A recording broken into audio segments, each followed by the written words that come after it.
Lecture du livre de Ruth. À l'époque où gouvernaient les juges, il y eut une famine dans le pays. Un homme de Bethléem de Juda émigra avec sa femme et ses 2 fils pour s'établir dans la région appelée Champ de Moab.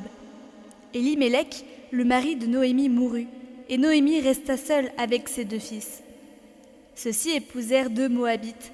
L'une s'appelait Orpa, c'est-à-dire volte-face, et l'autre Ruth, c'est-à-dire compagne. Ils demeurèrent là une 10aine d'années.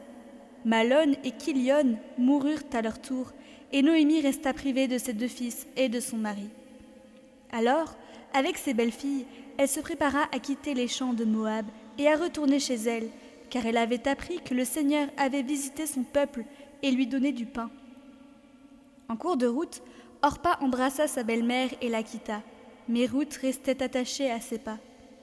Noémie lui dit : « Tu vois, ta belle-sœur est retournée vers son peuple et vers ses dieux.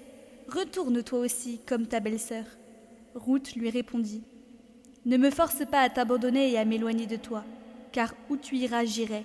Où tu t'arrêteras, je m'arrêterai. Ton peuple sera mon peuple, et ton Dieu sera mon Dieu. » Noémie revint donc des champs de Moab avec sa belle-fille, Ruth la Moabite. Elles arrivèrent à Bethléem au début de la moisson de l'orge.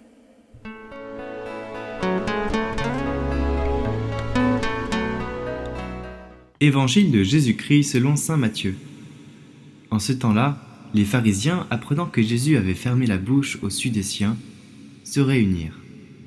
Et l'un d'entre eux, un docteur de la loi, posa une question à Jésus, pour le mettre à l'épreuve.